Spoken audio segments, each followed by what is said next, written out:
오늘 빌립보서는 지난주에 우리가 살펴본 것처럼 바울이 감옥에 갇히는 이런 상황이 벌어지면서 빌립보 교회에도 문제가 생기기를 시작했습니다.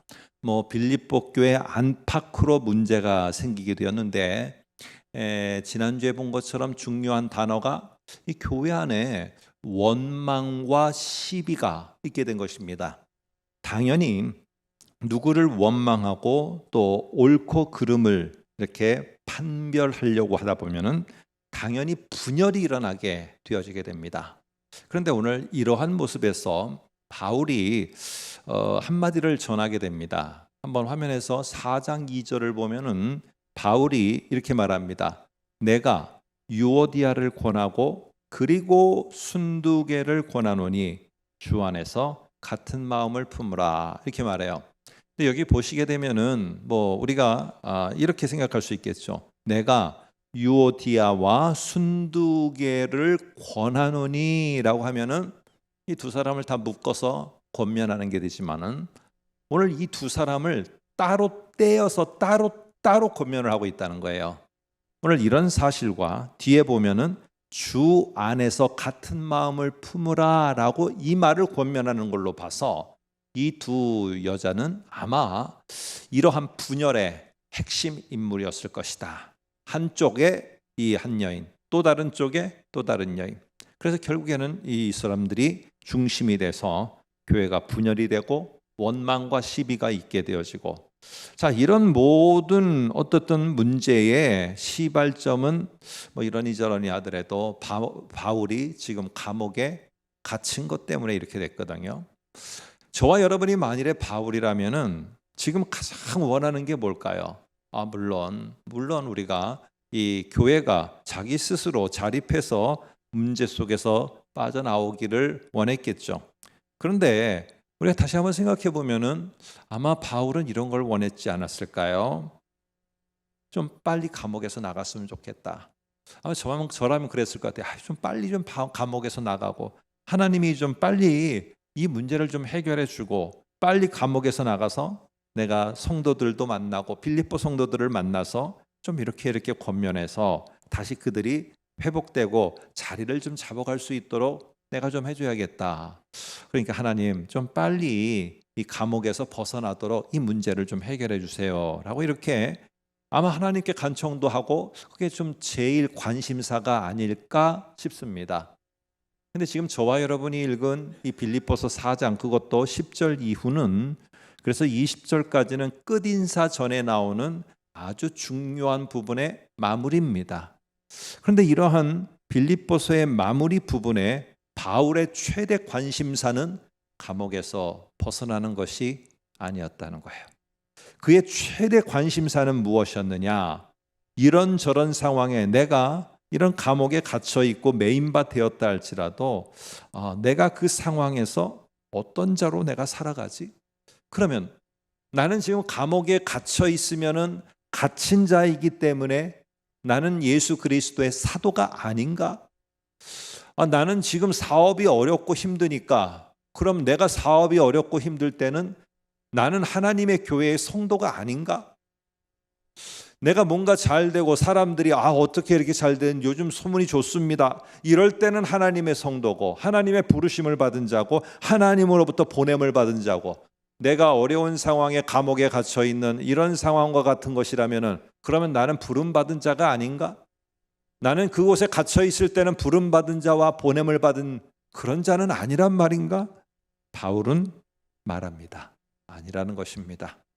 내가 비록 갇혀 있거나 비천한 삶에 처했거나 비천한 상황에 처했거나, 아니 내가 자유로운 몸으로 풍요롭다 하는 풍부한 삶에 처해 있거나, 나는 어떠한 상황에 있든지 나는 동일하게 사도요, 나는 동일하게 부름을 받은 자라는 사실을 오늘 강조를 합니다. 자, 이제 그러면서 바울이 어떤 중요한 말을 하는가? 4장 11절을 한번 보겠습니다. 거기에서 어떤 형편이든지 자족하는 바울의 삶, 이것을 강조하는데 이렇게 말합니다. 어떤 형편이든지 나는 자족하기를 배웠노니, 이렇게 말합니다. 자, 여기서 우리가 오해하지 말아야 될 것은요, 여기에 우리가 알던 이 자족이라는 것을 내가 스스로 만족하고 그냥 거기에 감사하면서 그냥 그렇게 살으라고 하는 이런 의도가 전혀 아니라는 것을 여러분들이 그렇게 머릿속에 입력이 돼 있다면 조금 그 입력돼 있는 것을 내려놓으시기 바랍니다. 오늘 여기에는요, 먼저 어떤 형편에든지 그 다음에 나는 자족하기를 배웠노라 라고 이렇게 말하지만은 조금 더 우리가 다르게 원문 속에서 같이 보면 이런 말입니다. 어떤 상황에서라도 어떤 형편에서라도 나는 존재한다. 어떻게? 내가 배운 자족하는 삶을 살면서 이렇게 됩니다. 자, 이제 중요한 것은요, 자족하는 삶 그러는데 그보다 전제가 먼저 되는 전제가 있어요. 그게 뭐냐 하면은 나는 어떤 상황이라도 나는 존재하는 자다. 이게 뭐냐? 나는 중요한 의미를 갖고 나는 여기에 서 있는 자이다. 이거부터 확신을 가져야 된다는 것이에요. 자, 여기에 지금 제가 컵을 하나 들고 있습니다. 이 컵은 저처럼 이렇게 물을 필요로 하는 자에게는 물을 담아서 물이 필요할 때 마실 수 있도록 제공해 주는 역할을 합니다. 그런데 이 컵이 궁궐의 잔치석상에 있을 때는 이 컵이 물을 담아서 사람들에게 물을 마실 수 있게 해주고 커피나 차를 원하는 자에게는 그 커피나 차를 마시게 해주는 이러한 존재의 의미를 잘 가지고 있으면서 이 컵이 어느 날 갑자기 궁궐이 아닌 이제 좀 낡아서 떼굴떼굴 굴러다니다가 저 초가집에 가난한 집에 한 식탁에 놓이게 되었어요. 그 집은 주워왔어요. 그냥 가서 주운 거예요. 그런데 이 주워왔을 때 그 식탁에 놓이게 됐습니다. 가난하고 그리고는 찬 하나만을 가지고 밥을 먹는 그런 가족이에요. 근데 거기에 딱 놓였을 때는 내가 이러한 비천한 집에서 무슨 물을 담아서 이런 사람들에게 물을 제공해주고 내가 그런 일을 해? 나는 못해. 여러분, 컵은 뭐 그렇지도 않겠지만은요, 그러지 않습니다. 컵은 이러한 상황이나 저러한 상황이나 어떤 때든지 어떠한 순간에든지 컵은 자기가 물을 담아 그 먹고 싶은 사람에게 제공하는 것을 끝까지 합니다. 이럴 때 그 표현이 뭐냐? 나는 저 초가집 안에 있을 때도 나는 존재가 분명한 자고 내가 궁궐의 잔치집에 있을 때도 나의 존재는 분명한 거야. 이렇게 컵이 말할 수 있다면 아마 이렇게 자기의 존재를 분명하게 표현했을 것입니다. 여러분, 바울도 마찬가지예요. 지금 내가 감옥에 있으면 어떻고 자유로운 몸이 있으면 어떠냐? 내가 매인바 되었느냐? 아니, 내가 매인바 되었다고 나를 통해서 하나님이 복음을 전하고자 하고 복음이 진보해서 나가고자 하시길 원한다면 그거 못 하시겠느냐? 하신다는 거예요.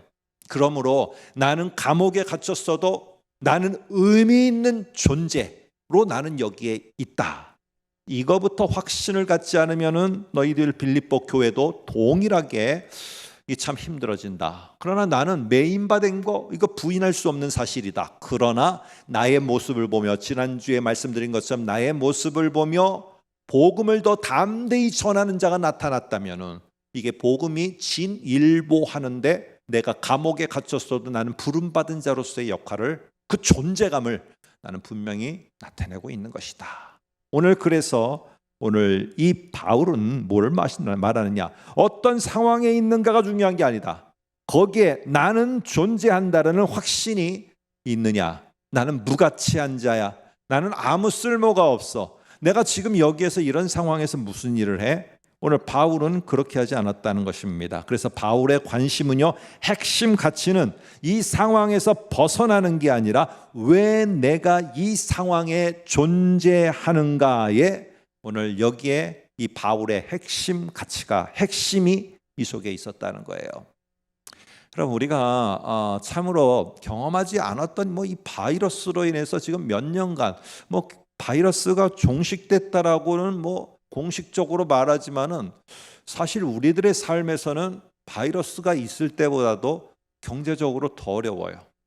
물가는 오르고 있고 여러 가지의 건물을 짓는 데는 부실되어진 모습들이 나타나고 여러 여러 가지로 어려운 현상들이 더 많이 일어나고 있어요. 자, 오늘 이럴 때 오늘 우리는 분명히 알아야 됩니다. 나는 그럼에도 이 상황이든 저런 상황이든 나는 존재한다. 이거를 잊어서는 안 돼요. 하나 예를 들어 볼까요? 예수님이 십자가에 달려 죽으시고 계세요. 근데 죽게 됐어요. 그런데 예수님은 하나님이시거든요. 하나님의 아들이시에요. 그래서 얼마든지 본인이 마음만 먹으면은 십자가에서 내려올 수 있고 벗어날 수도 있고 그 방법도 있어요. 그런데 왜 예수님은 십자가에서 굳이 죽으시는 길을 택했을까요? 예수님은 십자가에 달리는 이 상황을 맞이했어요. 많은 사람이 하나님인 당신을 향해서 조롱하고 비난하고 그리고 침뱉고 매질하고 이러는 길을 끊임없이 가셨어요. 그런데 왜 그 길을 그냥 묵묵히 가셨을까? 한 번쯤 저도 확 화가 나서 하늘에 번개를 내려갖고 저 사람들을 깜짝 놀라게끔 할 법도 한데 저라면은요. 근데 왜 하나님의 아들 예수님은 그것을 끝까지 참으시고 십자가를 가셨을까? 오늘 예수님은 이 바울의 표현으로 하면은 십자가에 달려 있는 그 순간에 나는 존재한다. 내가 여기에 무엇 때문에 지금 달려 있지? 내가 왜 하나님의 아들인 내가 이 땅에 몸을 입고 인간의 몸을 입고 왜 십자가에 달려야 되지? 나는 도대체 왜 여기에 존재하고 있지? 분명히 알았던 것입니다. 내가 죽음으로 하나님의 구원이 성취되는 것이구나. 지난주에 살펴본 말을 가지고 오면은 예수님은 철저하게 하나님의 뜻에 순종하셨어요. 이게 내가 십자가에 달려있는 존재 이유예요. 내가 순종해야 되는 거예요. 이걸 오늘 바울의 지난주의 표현으로 하면은 이게 비움이에요. 비워. 예수님은 비워라는 건 뭐 마음을 비우는 이게 아니고 철저하게 하나님의 뜻에 순종함이 비움이에요. 이럴 때 이 세상에 우리를 향해서 하나님의 구원이 성취되게 되었어요. 그래서 예수를 믿는 자들에게는 이 구원의 놀라운 선물이 주어지는 하나님의 체험의 역사가 있을 수 있었던 것입니다. 여러분, 하나님이 나를 도대체 왜 이 상황에 있게 했을까? 나를 왜 이렇게 힘들까? 이렇게 묻지 마시고요. 내가 이 상황에 있다. 그러나 나는 여기에 존재한다. 아주 중요한 의미를, 내가 정말 보냄을 받은 중요한 목적을 품고 나는 여기에 존재한다는 거예요. 여러분과 내가 부유한 삶을 살다가 가난해지면 성도라는 게 없어집니까? 내가 부름받아서 내가 주님 앞에 해야 될 일들이 없어집니까? 아니에요. 중요한 거는 그래서요. 내가 맞닥뜨린 상황에서 벗어나는 것도 필요하지만 이 맞닥뜨린 상황 앞에서 우리가 제일 먼저 잊지 말아야 될 것. 나는 이 상황에 여전히 나는 존재하는 자이다. 나는 존재의 의미가 있는 자이다. 이거를 분명히 할 때 나타나는 삶이 무슨 삶이냐? 오늘 바울이 뒤에서 말하는 것처럼 나는 존재한다. 어떻게? 내가 자족하는 삶을 살면서 나는 여기에 존재의 가치에 모든 것을 내가 두고 살아간다. 여러분, 나는 존재한다. 자족하면서. 자족이라는 말은요, 우리가 지금 머리에 벌써 떠오르실 거예요. 벌써 이것을 자족하면은 벌써 다 떠오르셔갖고 뭐 이렇게 어렵더라도 저렇게 어렵더라도 우리가 행복한 마음으로 하나님 앞에 기쁜 마음으로 살아가는 게 우리에게 필요한 겁니다. 아니, 안 되는데 어떻게 그렇게 하라는 말입니까? 이 자족은 누가 가르치는 자족이냐? 당시에 철학자들, 특별히 스토아 철학자들이 가르치는 자족이었어요. 그래서 이 자족이라는 말은 내가 스스로 변경할 수 없는 그러한 것들이 있어요. 특별히 대표적인 게 뭐 지금하고는 다릅니다. 그러니까 고대 사회에서 부모를 내가 못 바꿔요. 그러니까 부모로부터 내가 물려받은 신분도 못 바꿔요. 우리 고대 사회를 생각하면은 종의 부모에게서 태어난 사람은요, 반드시 종밖에 안 돼요. 양반에게서 태어난 자는요, 부모에게서 태어난 자는 양반이 되는 거예요. 그러니까 이러한 것은 신이 정해준 거라고 생각하는 거예요. 신의 뜻이라고 생각하는 거예요. 그래서 이 사실을 내가 부인하려고 하고 이 사실에 대해서 거부하려고 하면은 이게 상당히 불행한 삶이 된다는 거예요. 그래서 내가 받아들여야 될 운명적인 것은 그냥 받아들이고, 그래, 나는 뭐 운명이 원래 이래, 내 운명이 이렇게 될 수밖에 없어. 여러분, 이런 말을 지금 하는데 이게 철학자들이 가르친 말이에요. 우리는 이렇게 말하면 안 돼요. 오늘 배우자하고 사는데, 내가 배우자하고 살아가는 이 삶 속에서 아이고 뭐 죽을 때까지 이게 운명이려니 하고 살아야지, 이런 말 하면은 안 되는 거예요. 여러분, 이거는요, 자족이 말하는, 이 바울이 말하는 자족이라는 그 의미가 아니에요. 그래서 내가 할 때 아이고 나 같은 자에게 무슨 내가 기대가 있겠어? 내 삶에 무슨 기대가 있겠어? 그냥 이렇게 하나님이 정해줄 운명이려니 하고 그냥 어렵지만 이렇게 살아야지. 여러분, 어려운 사람들은 이런 말 하는데, 그러면 이 자족이라는 말이 어려울 때만 아니라 지금 바울이 풍부할 때로도 말했어요. 그럼 풍부해요. 나는 모든 게 잘 돼요. 사업도 잘 돼요. 가진 것도 많아졌어요. 이런 사람들에게 자족은 뭐예요? 그러면 더 이상 욕심 부리지 말고, 더 이상 돈 벌려 하지 말고, 더 이상 풍요롭지 않으려고 하는 게 자족입니까? 우리는 바울이 말하는 이 말을 잘 기억해야 돼요. 이 자족이라고 우리 성경에 번역된 이 말 속에는 자족이라는 말보다도 더 중요한 의미가 있습니다. 저는 오늘 이걸 여러분께 소개해 드리고 싶어요. 그게 바로 뭐냐면은 기꺼이 무엇을 행하다라는 말이에요. 기꺼이 내가 하는 거예요. 이게 내가 좋은 상황이든 나쁜 상황이든 갇혔던 매였던 자유의 몸이 됐던 어떠한 환경에서든지 내가 기꺼이 해야 될 것을 내가 행하는 것, 이것이 바로 바울이 말하는 자족이라는 말 속에 내포된 의미예요. 자, 그래서 12절에는 좀 더 풀어서 설명합니다. 한번 볼까요? 12절 한번 보세요. 화면을 보셔도 됩니다. 나는 비천에 처할 줄도 알고 풍부에 처할 줄도 알아. 더 읽지 않고 잠깐만 생각하고 넘어갈게요. 이 원문에는 처할 줄이라는 말이 없어요. 근데 이해를 돕기 위해서 썼는데요, 이거를 이렇게 이해하면 안 됩니다. 나는 비천한 이 어려운 상황에도 내가 잘 적응해. 나는 풍부한 그런 내가 잘 사는데도 나는 그래도 거기도 잘 내가 적응해. 이거를 잘 적응한다라고 이해를 하시면 안 돼요. 한번 계속 읽겠습니다. 풍부에 처할 줄도 알아. 모든 일, 그게 뭐냐? 배부름과 배고픔과 풍부와 궁핍에 처할 줄 아는 일체의 비결을 배웠노라. 자, 이 말은 처할 줄은 내가 잘 적응해가 아니에요. 그러면 그게 무슨 뜻이냐? 뭘 얘기하느냐? 12절이 제가 여러분의 이해를 돕기 위해서 제 말입니다. 제가 이해하기 좋도록 말을 좀 바꿨습니다. 한번 보시기 바랍니다. 이렇게 합니다. 나는 비천한 삶, 그 속에 내가 빠져들 수 있다. 나는 풍부한 삶 가운데도 있을 수 있다. 그러나 나는 그 어떠한 상황에도 나는 존재하는 것을 나는 분명하게 안다. 그래서 나는 배부르거나 배고프거나 어떤 모든 상황 속에서 내가 기꺼이 행할 수 있는 일을 나는 해 나갈 것이다. 나는 그렇게 내가 할 수 있도록 하는 원동력이 있다는 그 비결을 나는 배웠다. 오늘 이 얘기입니다. 여러분, 우리가 어떤 존재이고 뭐하고 무엇을 하며 살지 나는 알았다는 거예요. 여기서 기꺼이 행할 수 있는 놀라운 비결, 이게 뭔지 우리가 13절에서 같이 보겠습니다. 나중에 뒤에서 나오니까. 여러분, 이거는요, 내가 이 말씀을 들을 때는 여러분 자족하세요. 여러분 어렵고 힘들지만 그 속에서 하나님이 주신 게 있으니까 그거를 기꺼이 행하는 삶을 사세요 할 때 아멘 하지만 나가면은 이게 쉽나요? 눈만 감으면은, 아니 눈을 떠도 막 문제거리가 막 딱따구리가 따다다닥 하듯이 문제거리가 계속 내 머리를 쬐는데, 아니 그 속에서 내가 기꺼이 하나님이 하실 일이 뭔지 그 일을 또 안다 할지라도 그 일을 할지 자신이 없어요.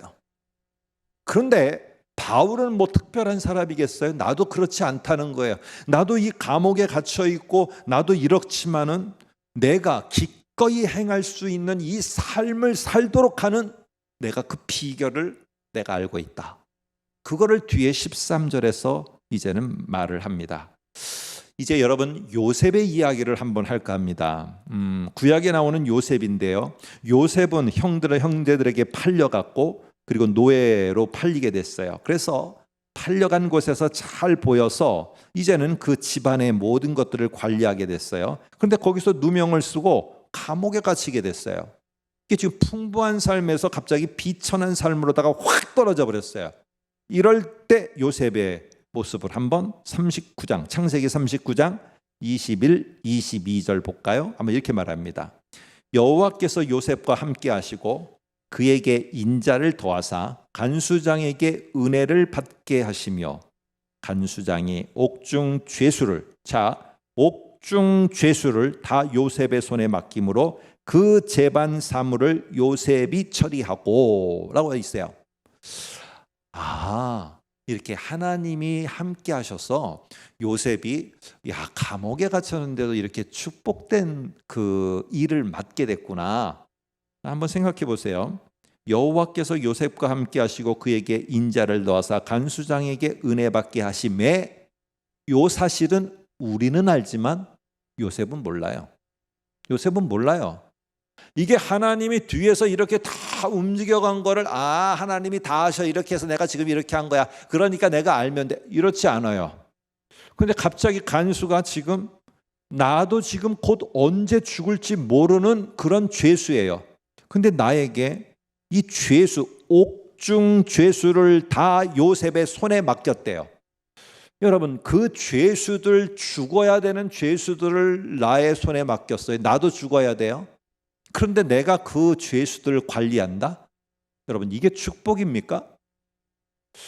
이 죄수들을 내가 관리하는 일이 쉽겠어요? 한번 생각해 보세요. 우리는 뒤 배경을 알고 있으니까 하나님이 이렇게 다 만들어 가신다고 하니까 좋은 거구나. 하지만 요셉 당사자의 입장에서는 상당히 거꾸럽고 이게 어렵고 이게 해야 되는 일인가? 이게 더 힘든 거예요. 내가 혼자 죽음의 날을 기다리고 있는 것보다 더 힘든 거예요. 그런데 오늘 요셉은요 그 일을 하였다는 거예요. 오늘 이게 바로 무엇이냐? 내가 이런 상황 저런 상황이라 할지라도 기꺼이 내가 해야 될 것이라고 할 때는, 그게 확신일 때는 그 일은 결국에는 가서 관원장의 꿈을 해석해 주고 나중에는 바로의 꿈을 해석해 줌으로 말미암아 그는 결국에 총리까지 가게 됩니다. 풍부한 삶으로 다시 올라갔어요. 그랬을 때 어떻게 하느냐? 창세기 45장 7절을 보세요. 이렇게 말합니다. 하나님이 큰 구원으로 당신들, 여기는요 형제들이에요. 요셉의 형제들, 당신들의 생명을 보존하고 당신들의 후손을 세상에 두시려고 나를 당신들보다 먼저 보내신 것이니 너무 두려워하지 마세요. 요셉이 진짜 요셉이에요.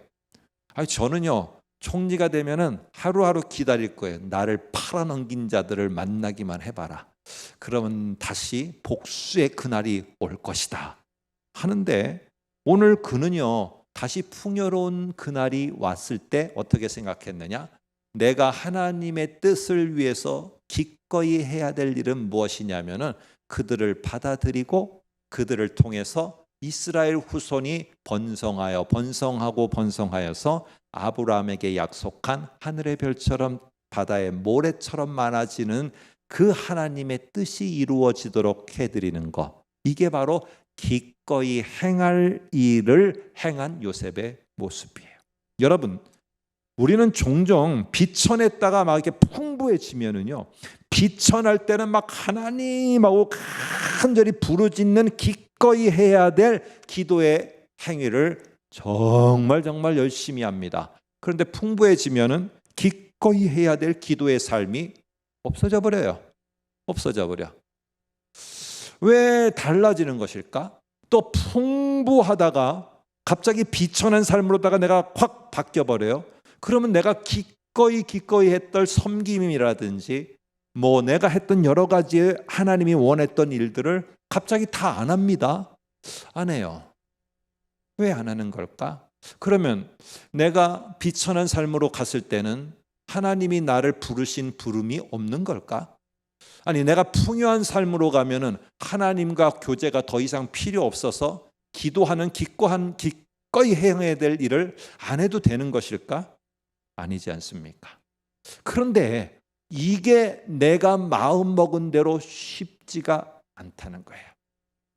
이럴 때 바울은 무엇을 말하느냐? 드디어 할 수 있다. 바울 선생님이니까 하셨지요. 저는 못하겠어요. 안 돼요. 그게요. 그래도 할 수 있다라는 말과 함께 13절을 이제 바울이 말합니다. 한번 볼까요? 13절 같이 한번 보겠습니다. 내게 능력 주시는 자 안에서 내가 모든 것을 할 수 있느니라. 아멘.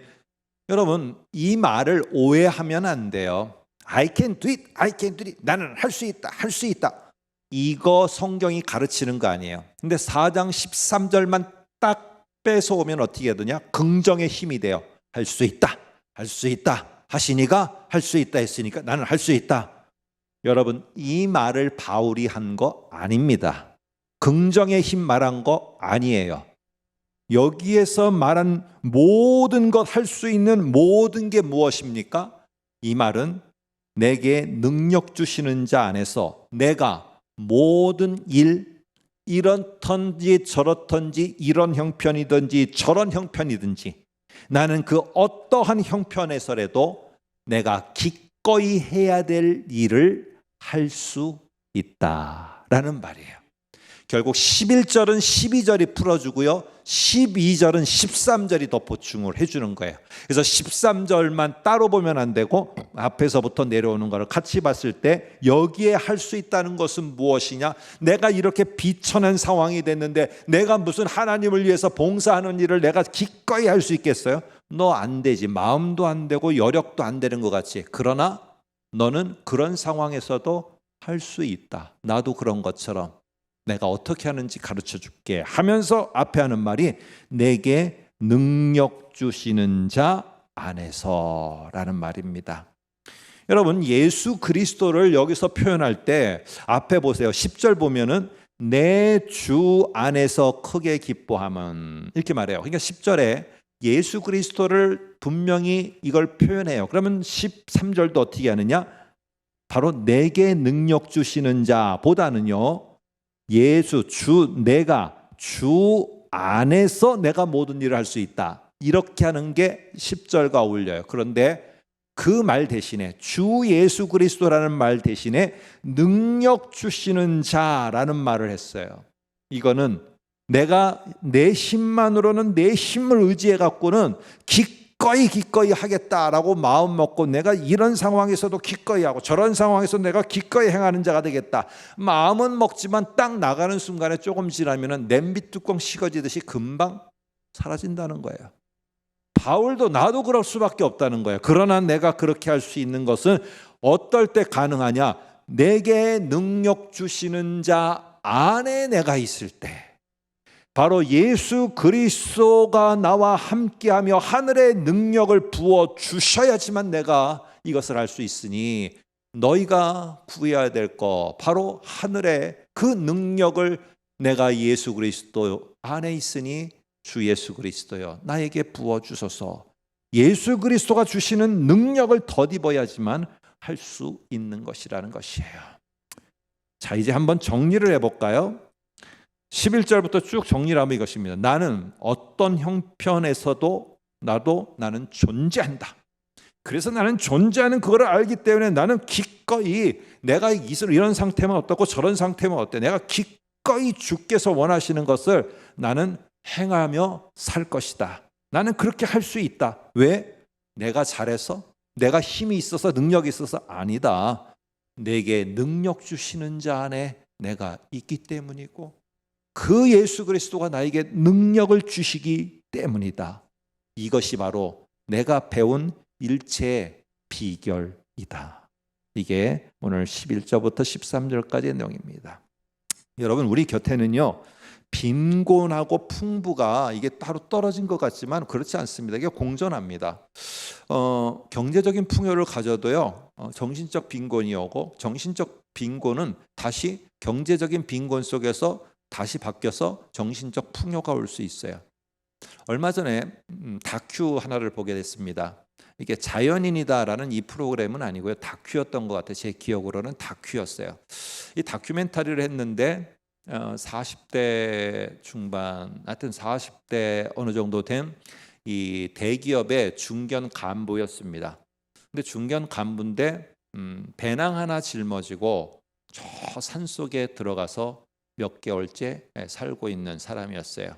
그래서 지금 겨울이 오니까 텐트는 그대로 두고 옆에다 자기가 오두막을 지었는데 뭐 오두막에서 지으면서 사니까 거기 뭐 따뜻하게 살겠습니까? 막 추워서 있는데 뭐 그 안에서도 막 이렇게 털 뭐 이걸로도 입고 있어요. 그런데 물은 겁니다. 기자가 가서 물은 거죠. PD가 가서 물은 거예요. 아니 왜 이런 삶을 사십니까? 그랬더니 자기가 사회에서는 다 인정도 받고 회사에서도 최고의 이 한국에서 받는 최고의 연봉도 받고 그런데 그렇게 하면 할수록 정신적으로 이게 엄청나게 뭐 우리로 말하면 가난해지고 막 문제가 생길 것 같고 이러다 곧 죽을 것 같다는 거예요. 그래서 가족한테 상의도 없이 그냥 바로 사표를 내고 집에 가서 텐트 뿌려갖고 산속으로 왔다는 거예요. 지금은 뭐 먹는 것도 그렇고 정말 뭐 노숙자 같아요. 그런데 어떠냐고 그랬더니 제가 가난하고 이렇게 가진 것 없고 먹는 것도 별 볼 일 없지만 제 정신만큼은 엄청 부유합니다. 이렇게 말하더라고요. 여러분 우리 모두는요 이런저런 것 속에서 어떨 때는 이렇고 저럴 때는 저런 게 아니라 이 두 가지가 우리의 삶 속에 공존해요. 어떤 사람이 이게 잘 되면은요 이 잘된 데서 떨어질까 봐 정신적으로는 상당히 스트레스를 받고 빈곤해지는 거예요. 빈곤해지는 거. 그러나 내 육체가 힘들고 어려울 때는 영적으로 하나님 앞에 계속 내가 문제를 갖고 기도하다 보면은 영적으로는 내가 견고하고 풍부해질 수 있는 거예요. 우리에게 중요한 것은 무엇이냐면요 이럴 때 꼭 확신해야 되는 거. 이러거나 저러거나 나는 존재한다. 나는 중요한 하나님의 의미를 품고 있는 존재하는 자이다. 그래서 내가 해야 될 일은 무엇이냐? 그러면 내가 이럴 때는 내가 하나님이 원하는 게 뭘까? 그거를 내가 알아 기꺼이 그걸 행하자. 그러나 하나님 내 힘만으로는 안 되오니 주 예수 그리스도여 하늘의 능력을 제게 제발 좀 부어주시옵소서. 그렇게 간구하시고 그 하늘의 능력을 부여받고 오늘 우리가 사는 곳에서 기꺼이 행할 것을 잘 찾아서 오늘 이번 한 주간도 잘 행하시고 또 그것이 훗날에 우리들의 자녀들에게 또 우리들에게 또 함께하는 후배들에게 좋은 열매로 나타날 수 있기를 간절히 소망합니다. 기도하겠습니다.